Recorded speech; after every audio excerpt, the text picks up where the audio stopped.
Good morning, friends who are watching online. Good morning, my dear colleagues. We are here in the Gantt Chapel taping this conversation on Wednesday morning, October the 30th. It's going to be showing on Shabbat, November 2nd. Colleagues, I want to talk today about Lot.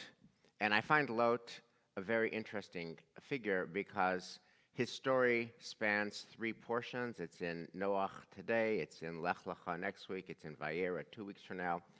And most of the characters that are recurrent in lots of portions, the patriarchs, the matriarchs, Joseph's story, we talk about at great length. But there's always a cringe factor about Lot. We may have mentioned him before, but it's always with trepidation. There's a cringe factor. The end of the Lot story has a coda and then a coda after the coda that is just so gross and just so appalling. It's kind of like a poison pill that we don't even go there. But this year, what I really want to do is go there and double-click on the horrible, horrific double end of the Lot story and then read the story backwards to see what does it teach us about Lot, what does it teach us about us. So let's thank God for the gift of learning Torah together. ברוך אתה אדוני, אלוהינו מלך העולם, אשר קידשנו במצוותיו וציוונו לעסוק בדברי תורה. והערב נא אדוני אלוהינו את דברי תורתך בפינו ובפי עמך בית ישראל, ונהיה אנחנו וצאצאינו וצאצאי עמך בית ישראל, כולנו יודעי שמך ולומדי תורתך לשמה. ברוך אתה אדוני, המלמד תורה לעמו ישראל. ברוך אתה אדוני אלוהינו מלך העולם, אשר בחר בנו מכל העמים ונתן לנו את תורתו. ברוך אתה אדוני נותן התורה. So colleagues, this year I have been marinating on the Lot story in a different kind of way. I have thought about the gross double end of the story and have approached it as a mystery, like how did we get there? How does he get there? How could somebody do such a thing, and what does that teach us? So if you are not current on your Bible stories, the gross double end of the Lot story is that he and his wife, Mrs. Lot, and their two virgin daughters, and we know they're virgin daughters because he says so, are living in Sodom, and the visitors/angels come to Sodom, and the townspeople of Sodom hear that, oh, there's new guys in town. They want to come in and ransack the house and get to those strangers and have their way and sodomize the strangers. And Lot, incomprehensibly, says, no, no, no, leave the male strangers alone. I have two virgin daughters. Have your way with our virgin daughters.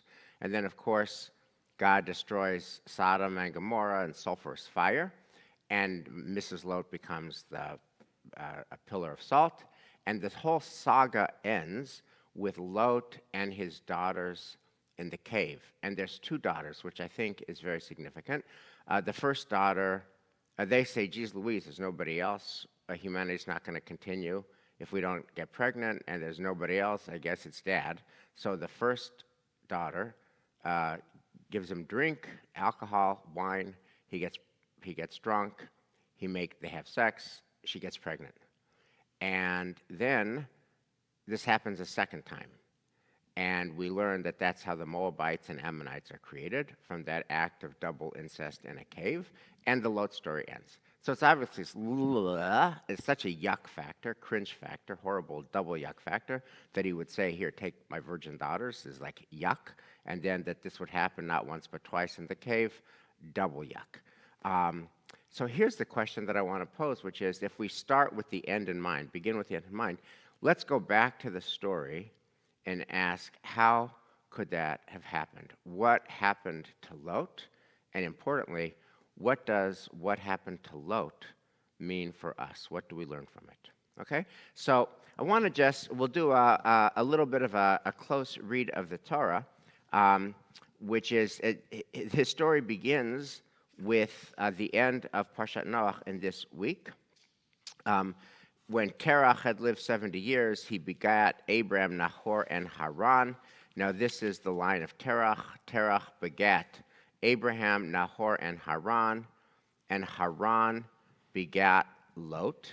Haran died in the lifetime of his father Terach in his native land, Ur of the Chaldeans. So Lot's life, you immediately connect it with loss, right? His father dies. His father dies before his time. He's a fatherless person. He's without father. And of course, in the patriarchal narrative, we don't know the mother at all, and the father is dead. So what happens? He's raised by his grandfather, and then we learn a couple of things. Terach took his son Abram, his grandson Lot, right? Because Terach is now raising Lot. Terach took his son Abram, his grandson Lot, the son of Haran, and his daughter-in-law Sarai, the wife of his son Abram, and they set out together from Ur of the Chaldeans for the land of Canaan. Okay, but when they came as far as Haran, they settled there. The days of Terach came to 205 years, and Terach died in Haran. So let me just say a few things and then open this up for conversation. You have Lot losing his father at a young age, and then you have him wandering and moving from Ur, the Chaldeans. We'll go to Canaan. They try to get to Canaan, but they stop short of Canaan. His grandfather is raising him. They weirdly settle in a town with the same name as the name of his dead father, right? They settle in the town of Haran. His dead father is named Haran, and the end of the portion is Terach died in Haran. So you get the sense of he loses his dad, then he loses his grandfather. His father dies, his grandfather dies. He moves.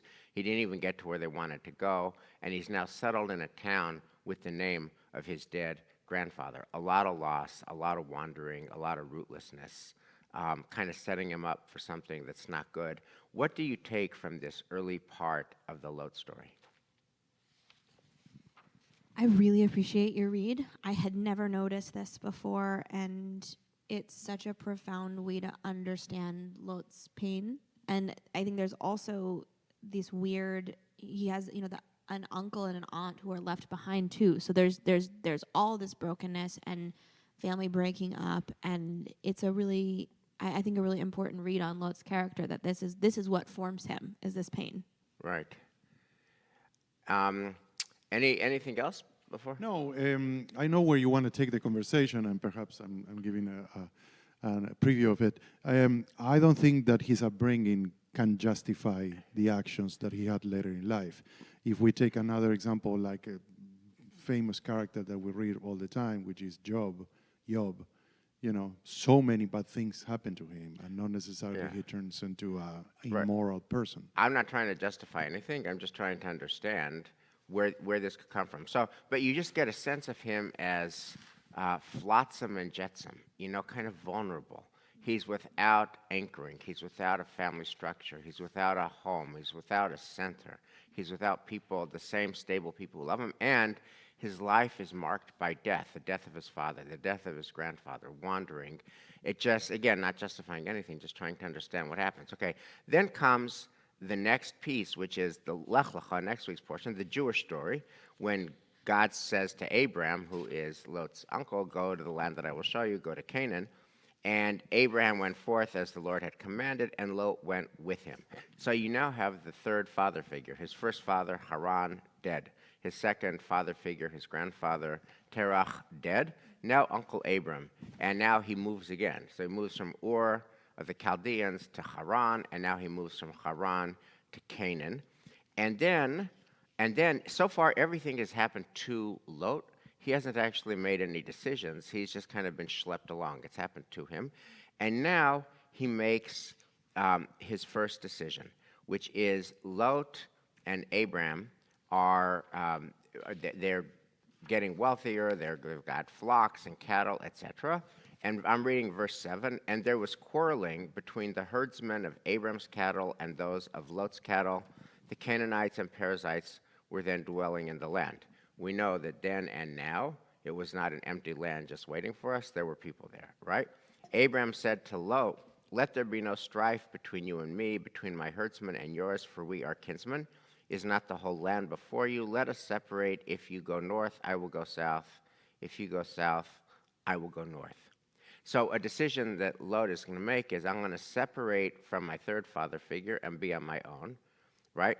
And then this is, in many ways, when you read the whole story now that you know how it ends, Lot looked about him and saw how well watered was the whole plain of the Jordan, all of it. This was before the Lord had destroyed Sodom and Gomorrah, all the way to Zoar, like the garden of the Lord, like the land of Egypt. So Lot chose for himself the whole plain of the Jordan, and Lot journeyed eastward. Thus they parted from each other. So now you're really talking. This is our kids who make a decision to go to college or make our decision to move to a city, or they're going to leave us, they're going to part from us, and Lord only knows what goes into that calculus. And there's just so much luck. And he thinks, oh, this is the garden of the Lord. This is, well, Sodom and Gomorrah. It's green, it's verdant, it's luxurious, it's beautiful. And little does he know. Now, what the reader knows, and we'll just pause here, verse 13. Now the inhabitants of Sodom were very wicked sinners against the Lord. So that's going to be a premonition of what happens. So Lot separates from Abram, and he chooses to go to the place he thinks is a verdant green garden, but it turns out to be Sodom and Gomorrah. He has no idea about the real deal. The real deal is their moral failings. And he moves, and he separates. And that's going to be, again, not justifying, but trying to explain what happens later. What comes up for you when you encounter this part of the Lot story?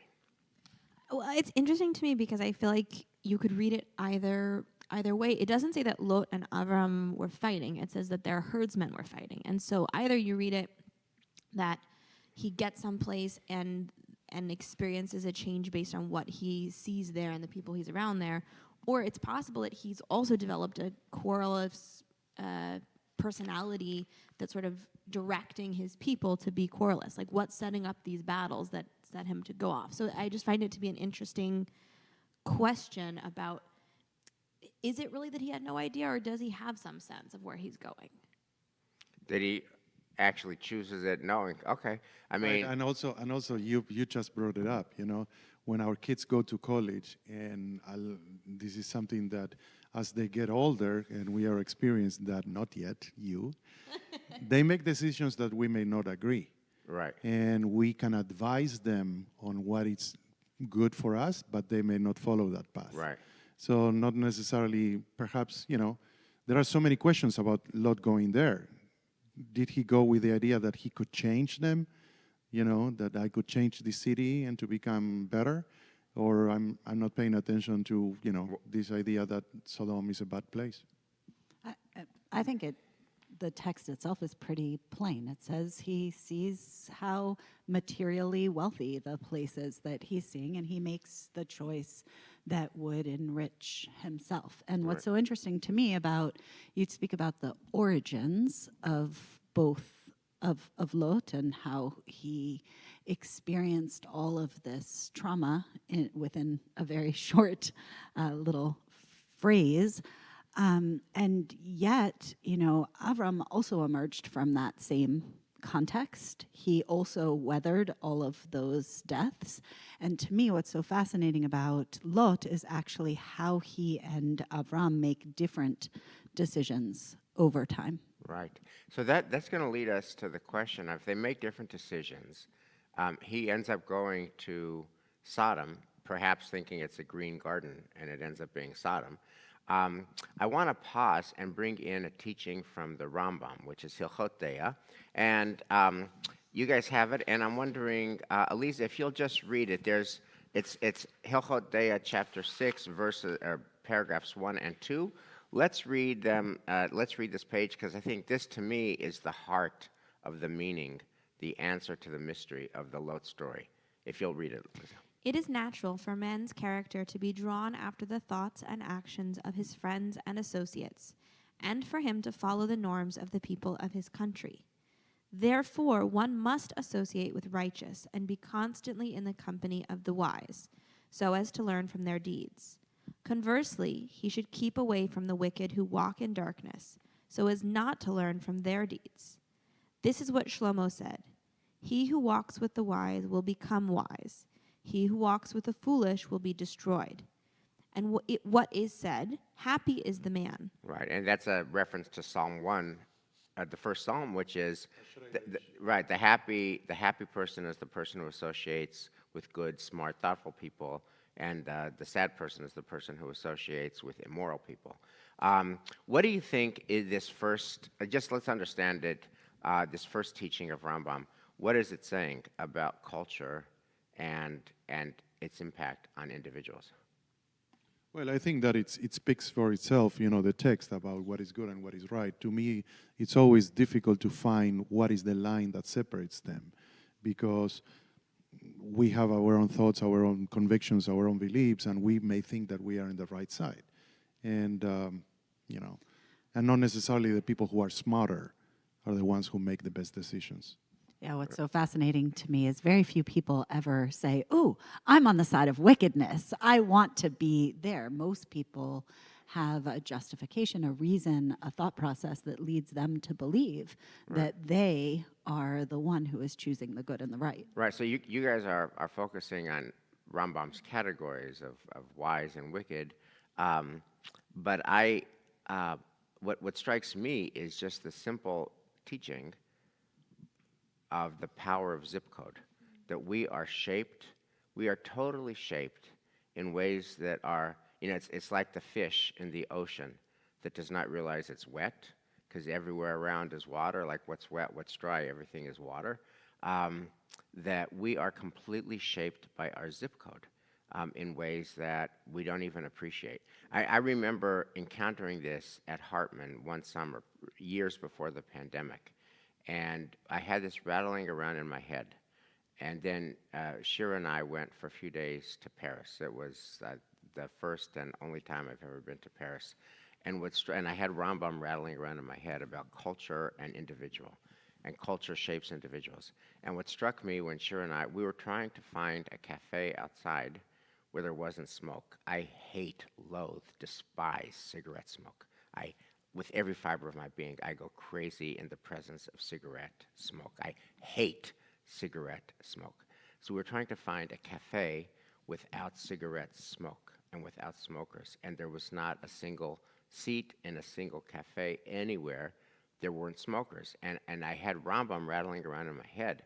And I thought, you know what? If I lived in Paris, I would be a smoker, right? People aren't born smokers. They're not born smokers. They're born, but then if everybody they know, every role model, and they're all cool, and they're all, stylish, and everyone is smoking, and that's what you see, that's what you know, that's what cool people do, you end up smoking. And so, okay, so, and now then the Rambam's question is, and you had adverted to this earlier, Elias, which is, can an individual change the culture? So, Elisa, pick up with chapter 2, or paragraph 2, a person who lives. A person who lives in a place where the norms of behavior are evil and the inhabitants do not follow the straight path should move to a place where the people are righteous and follow the ways of the good. If all the places with which he is familiar and of which he hears reports follow improper paths, as in our times, or if he is unable to move to a place where the patterns of behavior are proper, because of the presence of bands of raiding troops or for health reasons, he should remain alone in seclusion. As is said, sit alone and be quiet.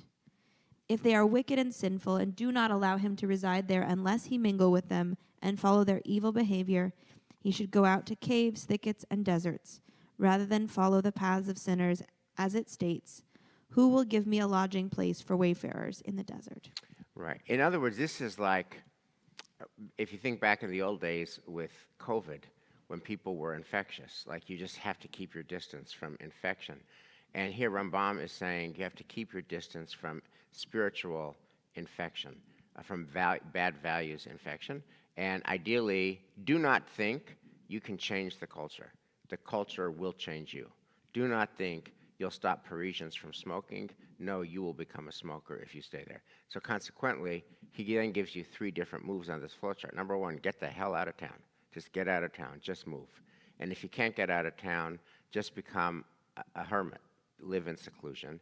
And if they won't let you live in seclusion, and if you can't go to the next town, go to a cave somewhere. But if you are with other people in that zip code, then you will become infected by the values of that zip code. How do you see this teaching from the Rambam intersecting with Lot now in Sodom, and the light it would shed on how the story ends? To me, it just doesn't feel compatible with life. Like, I understand how if, maybe it's possible to eke out a living, but like if you're living alone in a cave, how do you feed yourself? How do you function? Like it just feels like it's an unrealistic expectation. I see the risk, and the contagion factor makes total sense. If you're around contagious people, you're likely to get the disease if it's something that's contagious. But also, we learned in COVID that there's only so long that you can exist in a bubble. Yeah, going back to your question, I am based on how the character of Lot is described in the Bible, in all the 3 chapters that he appears. I don't believe that he or his wife or his daughters have any moral compass that they live in the wrong place. I don't see anything in their describing their personalities except for what we know in the story that will say Lot is living in the wrong place based on himself. He's living in a place where sin is common, and then the first thing he does is he offers the daughters. What do the daughters learn from that, or what is their action? We want to get pregnant from our dad. And what does the wife do? Don't look back, she looks back. So I don't see any of the 4 characters that will describe them as righteous people being in the wrong place. Yeah, although you only know them, Elias, after they've been living in Sodom for a while. Right. Yeah, so it's based on the description. Michelle, what comes up for you when you read the Rambam, and how do you see the Rambam's 2 paragraphs here as connected to our world? I just wonder whether this teaching is connected to the Rambam himself. Like in the context of the rest of the Rambam's teachings, it feels like he was very much a proponent of the ability to change people and how they thought and how they act and how they believe. I mean, he really devoted his life to interpreting our tradition in ways that would speak to people and get them to change and grow and move their behavior towards faith. So I think that his own example belies the quote itself. Do you think the Rambam read, at least that I see, which is the power of zip code? The culture of a community shapes the individual. The individual cannot change the community. Do you think that's true? And if it's true, what is its application to our world today? I think it can be true. Right? In the same way that Lot and Abraham both have losses, they both grow up with idolatry all around them. They both are part of this world with the values that we would say are not the values that one wants to practice.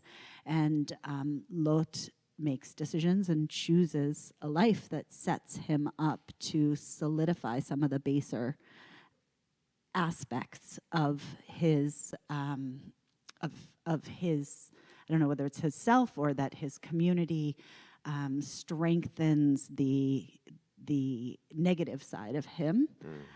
Abraham makes choices that lead him to try to place himself again and again and again, and then also he and Sarah go out and quote unquote make followers, right? They actually create a culture themselves from scratch that helps bring people closer to the best part of themselves. And I think one of the things the Torah unassailably teaches us from the very beginning, from the tohu vavohu, is there's both good and there's bad. And the question is not only how our community influences us or makes us do things, but also how we engage with our community. Although if you look at the Lot story, it does feel like he internalizes these values and then lives them out. And to Elias's point, so does his wife and so do their daughters. And some of us will, right? Some of us will, many of us will be completely the products of the zip code that we're in, and others will seek opportunities to challenge our what we believe. I suppose that I am drawn to this Rambam teaching and to the power of community culture to shape a soul in ways that, like the fish that doesn't know it's wet, is wet, and that Lot and his wife and 2 daughters don't even realize, oh my God, they've become Sodomites because they've been living there. I just feel that that is so regnant and so ascendant in our own world today.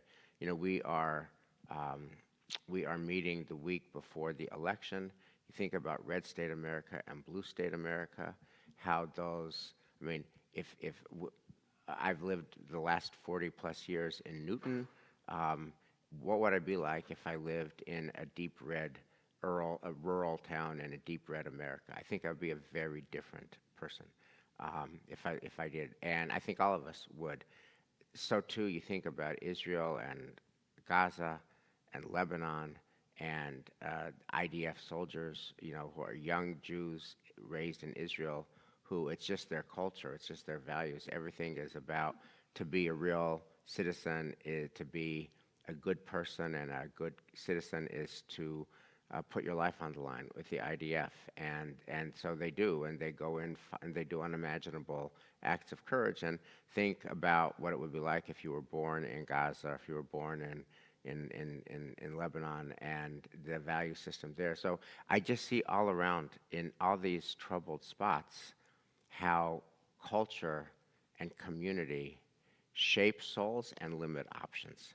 So to me, it just feels like a very powerful lens for our world today. What do you guys think? Absolutely. Michelle, the note in your voice that is so powerful to me and tantalizing and hard is, how does one resist that, right? Because so many red states. It always strikes me, but just not to talk about politics, but just a common thing that is unimaginable to me is, think after Newtown, a guy with a gun who's deranged will go and mow down children and mow down teachers. And the response of so much of gun America is, therefore we need more guns. Not more legislation limiting guns, but more with all these dead children after Uvalde, Texas, or Newtown, or Florida. We need more guns, more guns. And that, I think, is the Lot story. That's Rambam. That is the power of culture. Like, we love guns, Second Amendment, guns, we need more guns. That is the power of culture shaping. And you see Lot succumbs to that, and you see that all of us succumb to that. So I'm so curious about your voice about not succumbing to that, your voice about transcending that. What do we learn from these stories about how to transcend our zip code? Do you think a zip code is transcendable? Look, it's unassailably difficult to do, and maybe not even desirable, right? People gather together in the places they gather together precisely because they share common interests, common goals, common purpose. That's actually perhaps functional. That said, I have a cousin who routinely, regularly sends me emails and texts and updates from his, very deeply held side of the political spectrum, and he asks me to read them and listen, and I try to read them and listen, and it doesn't always change how I think or feel or believe, but I think relationship is the key to transcending, if one can or even wants to, their set point. There are one or two things over the course of time that have had me ask questions and actually shift, not completely swing one way or another, but subtly shift and open myself, and have challenged me to rise to a sense of humility that I don't necessarily have when I'm just in my own bubble.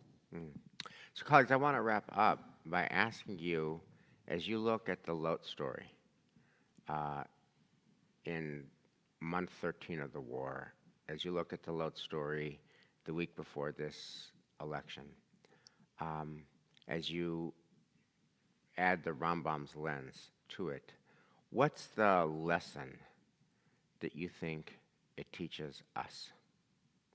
To wrap up, what is the lesson that Lot in this season teaches us?